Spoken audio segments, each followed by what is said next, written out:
Hi and welcome back to the channel. My name's Tia and today I'm working on a tiny house in Strangerville. I keep saying Strangeville for some reason, so if that happens I'm so sorry, it's Strangerville.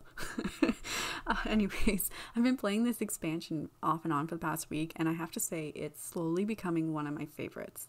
I know it's not a real expansion in the sense of like get famous or get together, or even seasons, but I really enjoy the story. It's up my alley. It's like this strange science fiction, and I'm not going to give any of it away. Trust me, I'm pretty good at keeping secrets that way. Okay, maybe not, but you know, I try. So this lot is actually, I think, a 20 by 30. It's up in the Shady Acres neighborhood of Strangerville. So that's literally the only spot you can build houses other than in the downtown if you really want to try that, but those lots down there are small too. So this lot itself, I decided to do a tiny house because, you know, I enjoy building large homes, but they're really expensive for people who maybe, you know, want to just have a starter sim and don't want to have to use the mother load sheet.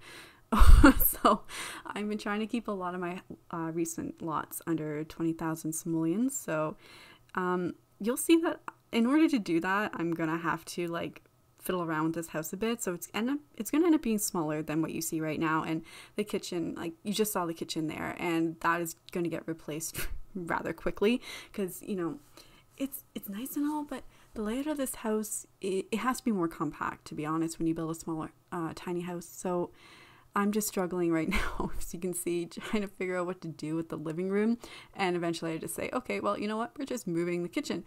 And I think it's honestly better because you can have the living room and the dining room all in one. And, you know, if you wanted to know how I'm doing that with the chairs themselves, you hold down Alt while you're trying to place an item. At least on the PC, you do that. And then you can, you know, do the free swivel on the chairs. I usually stick to a rather neutral color palette. I know this house has a lot of like orange on the outside, but it's pretty neutral in the end on the inside, if I remember correctly.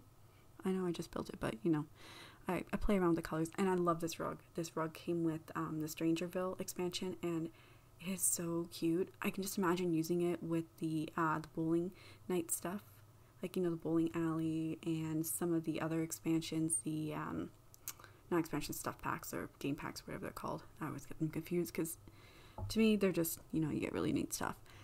And yeah, like I think this house turned out really good. It's under budget, fortunately. After you see, very shortly I'm gonna realize that it's over budget. So I didn't get a chance to do much in the way of landscaping, and you know, I'm kind of bummed that we didn't get any extra like desert plants in the Strangerville, even though there's a lot of interesting plants in the world itself. We don't actually get to use those.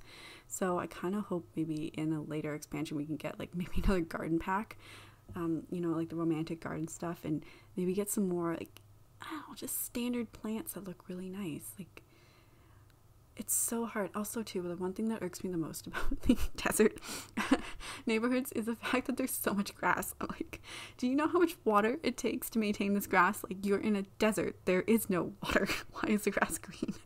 But you know, it's The Sims, it doesn't have to make sense, right? So as you can see right now, I'm starting to shrink the house in because I realized that it is overpriced.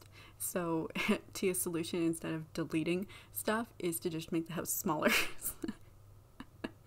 And I kind of like how the kitchen ends up being. It's like just a little like micro kitchen with a little diner seating area. And I always check it. And what I usually do is I switch it to night mode and check and see how the lighting is, because I don't like underlit houses, but I don't like overlit houses. It's just a thing I have. But yeah, and I kind of more like ambient lighting. And here I'm trying to figure out like what to do with the yard to keep it under budget. And just everything put just throws it over the 20,000. So I realized I'm just going to keep it with just those like little shrubberies there and do a little dusting around the house, and yeah, we're done. I hope you enjoyed this little first video I've made with a voiceover. I'm still getting used to the whole concept of using my microphone here, but I had a lot of fun. I hope you did too. And, you know, remember to like and comment and let me know what you think about the house. And if you have any ideas for any further homes you'd like me to do, please, you know, let me know. Thanks for watching. I'll see you later.